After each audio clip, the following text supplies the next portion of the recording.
출애굽기에는 구조가 있습니다. 이제 창세기 50장에서 이집트로 들어가고요. 400년 동안 거주를 하게 되는데 이집트에서의 이야기 이후에 2개월 동안 이집트에서 시내산에서의 그 시간을 보내고 시내산에서 11개월 동안 거주하게 됩니다.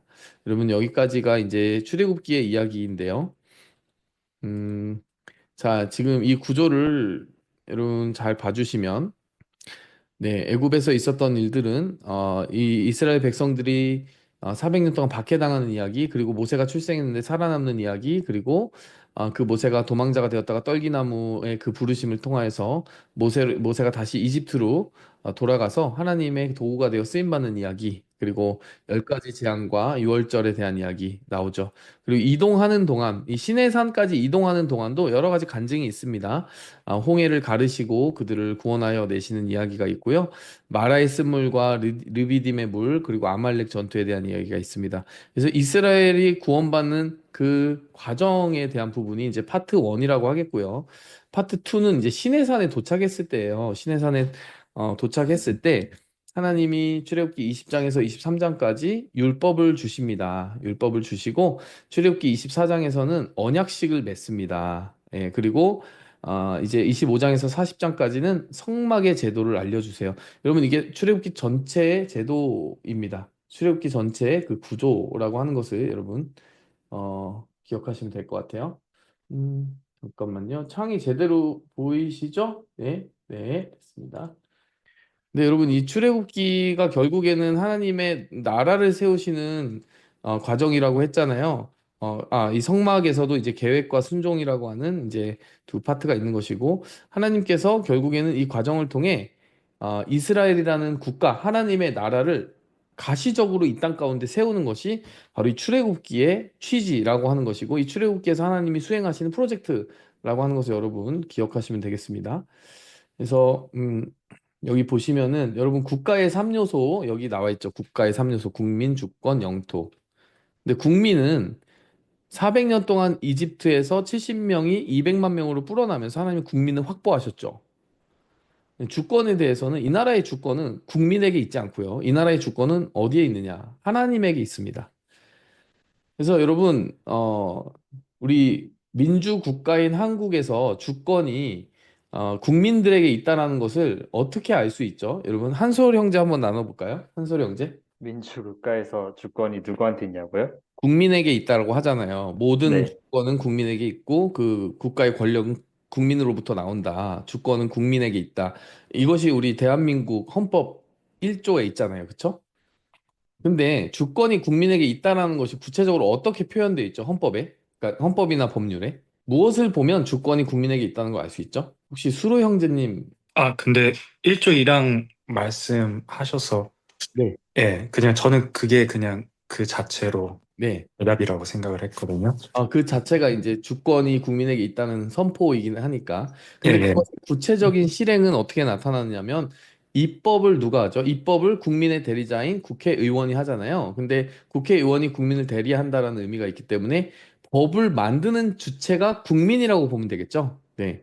법을 만들고, 그리고 그 법에 따라 행정적으로 행정부는 그 법을 실천하고, 그리고 사법부는 그 법에서 어긋나는 것이 있을 때 입법된 법을 따라서 심판하고 이렇게 해서 법이 어디서부터 시작됐느냐라고 하는 그 오리진이 어디 있느냐라고 하는 질문을 던지면 법이 시작되는 곳 그리고 법이 집행되는 곳 법대로 심판하는 그 모든 로케이션, 그 모든 루트가 어디냐면 사람에게 있다는 거죠, 국민에게. 그래서 민주 국가가 채택한 프로세스입니다. 그래서 법을 누가 만들었느냐가 그 주권의 출처인 거예요, 여러분. 그렇지 않아요? 법을 누가 만들고 누가 주관하고 누가 심판하느냐가 주권의 출처예요. 법은 이 그 나라와 국가의 그 행정뿐만이 아니라 모든 사회의 질서의 스트럭처를 부여하는 강제력이기 때문에 그 강제적 권력이 누구에게 있는지에 대한 실체가 바로 그 법으로부터 나오는 것이기 때문이죠. 근데 여러분, 이 이스라엘이 하나님의 나라라면 이 이스라엘이 하나님의 나라라고 하는 가장 실체적인 선언은 어디 있겠느냐라는 거예요. 민주국가의 주권이 국민에게 있다는 것은 국민이 그 법을 만들고 집행하고 심판하는 주체이기 때문에 민주국가라고 하듯이 하나님의 나라인 이 이스라엘에서 하나님이 주권자라고 하는 것을 가장 확실히 드러내는 것은 하나님이 법을 주시고 하나님의 법의 수여자시고 하나님께서 법대로 이 나라를 이끌어 가시고 하나님께서 이 법에 어긋날 때 하나님이 심판하시고 하나님이 입법과 그러니까 제가 그냥 인간의 언어를 빌어 말하자면 입법과 행정과 사법을 주관하신다라고 하는 것이 바로 그 주권과 법이 하나님으로부터 나왔다라는 것이고 그러니까 그 법의 주인이 하나님이시라고 이야기할 때 주권자가 하나님이시라는 말이 성립이 되는 거죠. 제가 하는 말이 좀 복잡한가요? 이 나라의 주권이 하나님께 있음은 이 나라의 법이 하나님으로부터 왔다라는 것을 통해 입증된다. 저는 이 말을 하는 겁니다. 그래서 여러분, 이 시내산에서 하나님이 율법을 수여하시는 이 사건은 그냥 사건이 아니에요. 이 나라의 국시, 이 나라의 그 기초 틀, 모든 시작부터 끝까지 알파와 오메가가 하나님의 것이고 이 나라는 하나님의 손에 붙잡혀 있는 하나님의 나라다라고 하는 이야기를 하는 것입니다. 여러분. 하나님이 주권자라는 거예요. 네. 그리고 이제 영토는 무엇입니까? 영토는 이제 여호수아와 함께 약속의 땅에 진입해서 차지하게 될 그 땅을 말하는 것이죠. 이것이 하나님이 세울 이스라엘에 대한 하나님의 밑그림인 것입니다. 국민도 하나님이 세우시고 법도 하나님이 주시고 영토도 하나님이 그들의 손에 직접 주시는 나라. 그래서 이스라엘을 하나님의 그 나라의 프로토타입으로 보는 것이죠. 물론 완전하고 완벽했다라고 이야기하는 것 아니에요. 이 국민도 계속해서 탈선하고 하나님의 법에서 어긋납니다. 하나님의 법이 틀릴 리는 없어요. 그러나 그 국민들이 탈선하고 언약을 깨뜨리는 일들이 반복적으로 나타납니다. 그러나 하나님 편에서는 법도 주시고 언약도 주시고 그리고 영토를 허락하시는 그 과정을 통해 신실한 이 나라의 통치자로 일해 주셨다라는 거예요. 역사하셨다라는 거예요. 자, 그래서 이제 이 출애굽기 전체 구조가 이래요. 여러분, 하나님의 나라의 요소가 무엇이냐? 여러분, 하나님의 나라는 하나님의 구원이 없이는 성립될 수 없음을 이 1장부터 18장까지 이 구원의 과정을 통해 우리는 볼 수가 있습니다. 여러분, 하나님의 나라는 인간이 세우는 게 아니에요. 여러분, 그냥 두었으면 이들은 그냥 종이었어요. 마찬가지로 여러분, 우리도 하나님의 나라의 백성입니다. 이 신약 교회도. 그런데 그 원리는 똑같아요. 우리도 예수 그리스도의 피 흘려 주심이 없었으면 죄 씻음 받지 못하고 하나님의 백성이 되지 못했어요. 여러분, 전적으로요. 인간의 어떤 공로도 우리를 하나님의 나라의 백성 되게 할 수 없다라는 것이 신구약 성경의 일관된 원리인 것이에요. 여러분, 사실 이 출애굽기에 나타나는 이스라엘 구원의 과정이 바로 그 예수 그리스도를 통한 그 구원에 대해서 미리 보여주는 그림자 같은 역할을 하는 거죠. 너희는 너희 힘으로 구원을 스스로 하는 것이 아니라 salvation by self가 아니라 salvation by God's sovereignty 하나님의 주권에 의해 전적으로 하나님의 능력과 은혜로 by grace 구원받았다.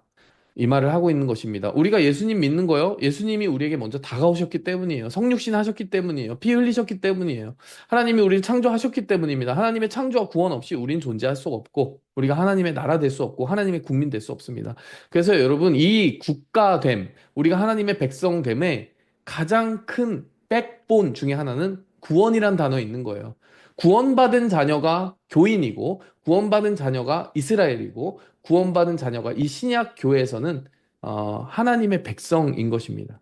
그래서 여러분 한 가지 질문을 뭐 한 가지 이제 질문을 해보자면 교회는 열심히 나와요.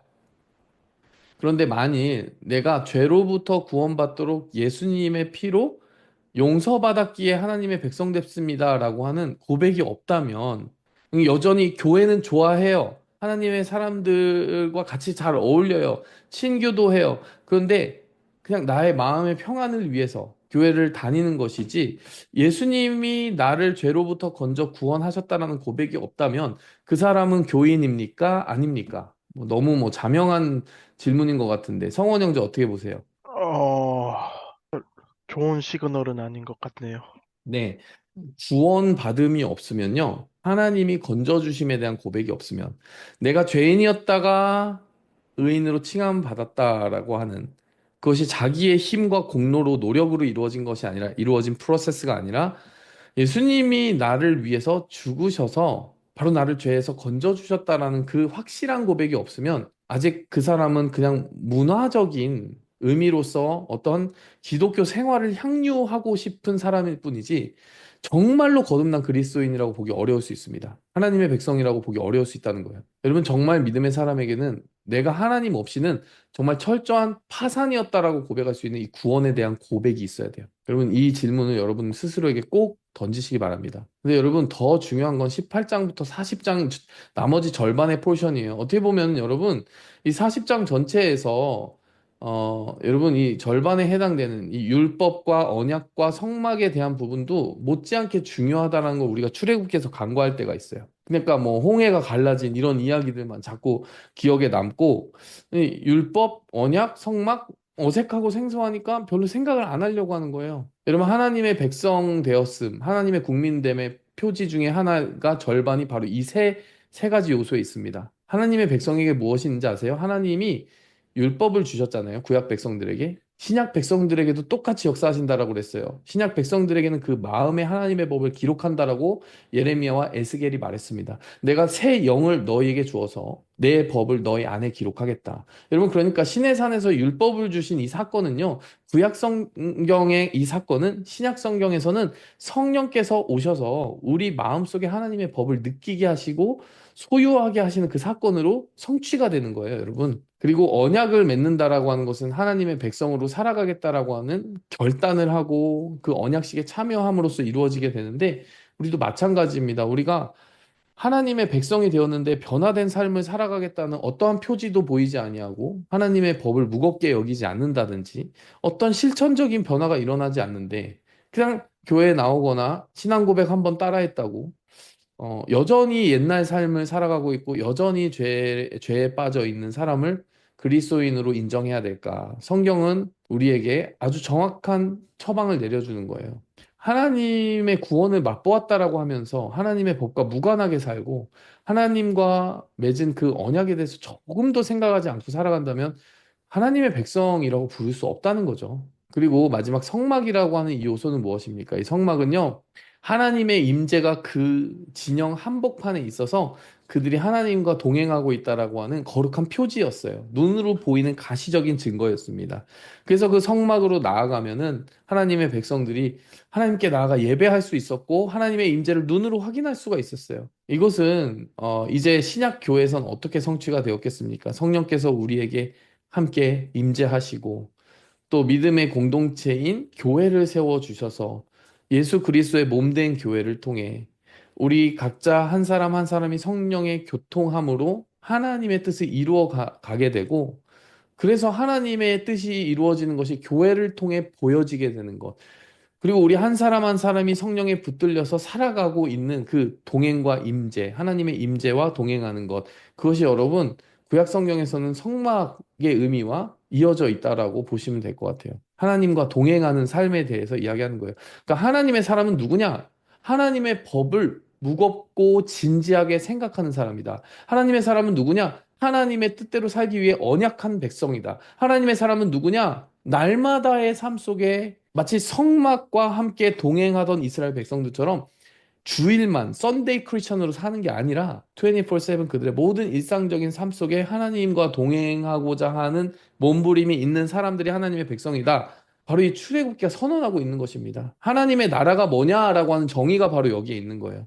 다시 하나님의 나라 세우기 프로젝트가 이 출애굽기의 전부라고 하겠는데요. 이 국민 주권 영토가 이 출애굽기를 통해서 형성되는데 구체적으로 여러분 다시 요약해드리지만 절반은 하나님의 백성은 누구냐? 구원받은 백성이다. 하나님의 백성은 그래서 누구냐? 하나님의 법을 따라 살고자 하는 사람이다. 하나님의 백성은 누구냐? 언약을 맺고 결단하여 하나님 앞에 선 사람들이다. 하나님의 백성은 누구냐? 이 성막과 마찬가지로 하나님과 함께 그 임재와 함께 동행하며 모든 일상의 삶을 하나님의 것이 되어 하나님의 뜻에 순종하며 살아가는 사람들이 하나님의 사람들이다.